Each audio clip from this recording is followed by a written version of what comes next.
The Springdale area hosts the second largest U.S. continental population of Marshallese after Hawaii, and more than 15,000 Marshallese are set to be living in Washington County. Today, we sit down with the executive director of the Arkansas Coalition of Marshallese. Joining us on 4029 News on the Record to talk about the Marshallese community and the impact here in Northwest Arkansas is Melissa Lalonde from the Arkansas Coalition of Marshallese.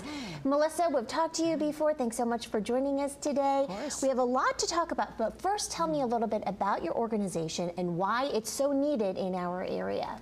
Yeah, so the Arkansas Coalition of Marshallese was established in 2011, but became a nonprofit in 2015. And I think it was built out of sweat and out of love and passion for the people. So as an interpreter back in those days, I realized there were a lot of gaps in services and there was no hub for the Marshallese folks here in Arkansas. So we decided, okay, let's just be smart and be wise and organize something that we can literally have forever. So, you know, that's how Arkansas Coalition of Marshallese came to birth.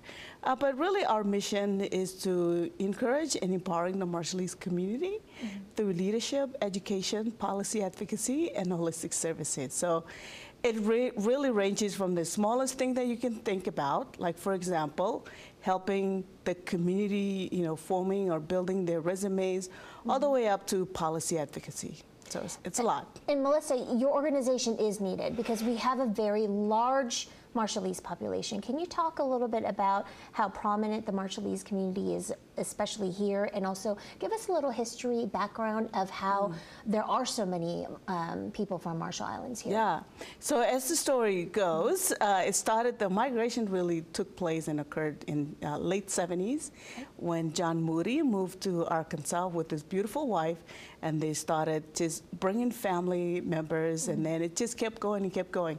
And now we're looking at between 15,000 to 20,000 Marshallese that live in Arkansas. That's a really positive trend that we're seeing.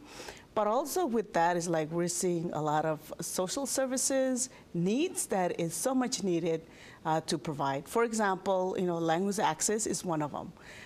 Transportation is also one of them. Housing is one of them. So there's so many things that we can do. And we're pretty big in contributing to the economy. We work for Tyson's, we work for the poultry industry, we work for Walmart. You know, it's so much positive things that are happening. So tell us a little bit about the need for your coalition. You said services anywhere from helping with resumes to whatnot. What do you offer? Where do people go for help? Is there an office building? Tell us about that. Oh my goodness, we provide so many things, so many range of programmings and services that we provide. For example, there's a driver's license education class in Marshallese that we provide to help those people who can't get their license because of language access. So we have that. We also really work hard on getting things translated, including the driver's license as well. But also enrolling families into things like the Medicaid program, or you know, any services that they need, and be really a resource to the community. But we're at the JTL shop right behind the Jones Center, and it's the Center for Nonprofit building on Emma Avenue in Springdale. Let's talk a little bit about policy changes and advocating.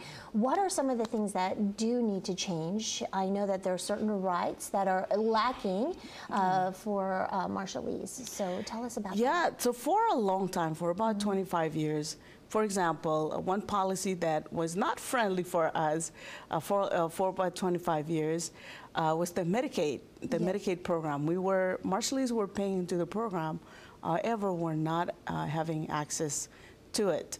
So that finally changed in 20. And why was that? It's because of their legal status, being a non-immigrant.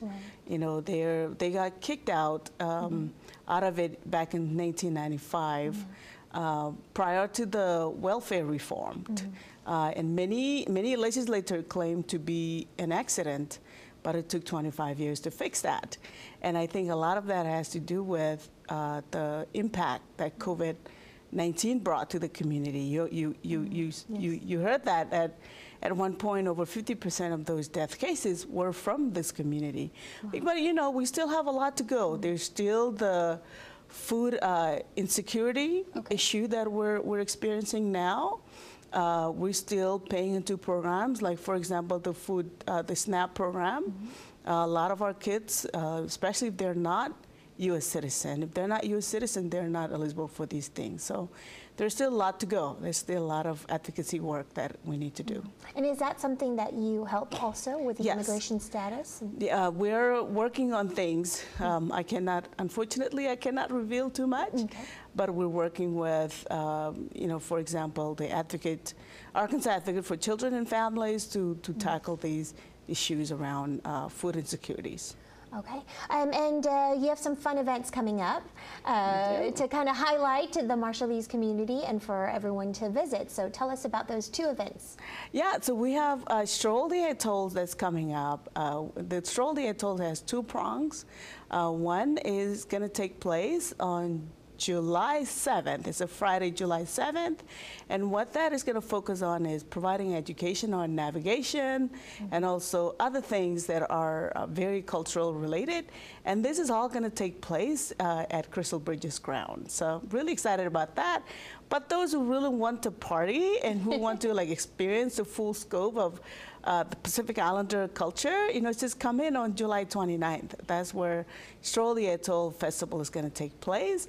And it's going to be downtown Springdale on Emma, and we're really looking forward to that. It's going to be a lot of stuff happening on that day. Lots of dancing and food? A lot of dancing, a lot of food, a lot of music, a lot of everything that you can think about. Okay, and what website can we check out for details? You can actually go to www.arkansasmarshallese.org. Okay, Melissa, thank you so much for joining us from the Arkansas Coalition for Marshallese here on 40/29 News on the Record. So thank you. We'll be back.